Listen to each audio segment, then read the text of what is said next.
Tánaiste, I've brought the issue of Waterford Hospital and cardiac care into the Dáil a number of times, and I'm glad to report that the second cath lab is now more or less completed. There's a commissioning phase to happen over the next 8 to 10 weeks.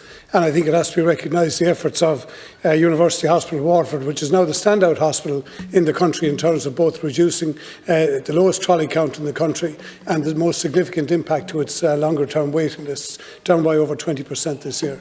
But Tánaiste, the hospital is still struggling in terms of resourcing. We still have no cath labs beds dedicated for the day ward. And I spoke to Minister Donnelly last night and he said this is being progressed, but we need additional effort here in terms of University Hospital Waterford. There has been discussion now for almost a year about additional capital supports to that hospital. None of them have happened. We have estates running around talking about new designs, nothing been delivered, no project managers, no funding. So I'd ask you please to have a look at this and to give us the additional cardiac day beds, please.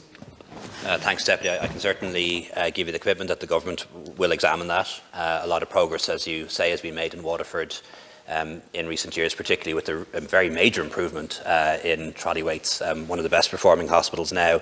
That's in part because of the good clinical leadership and management there, but also the additional resources in the Dunmore wing.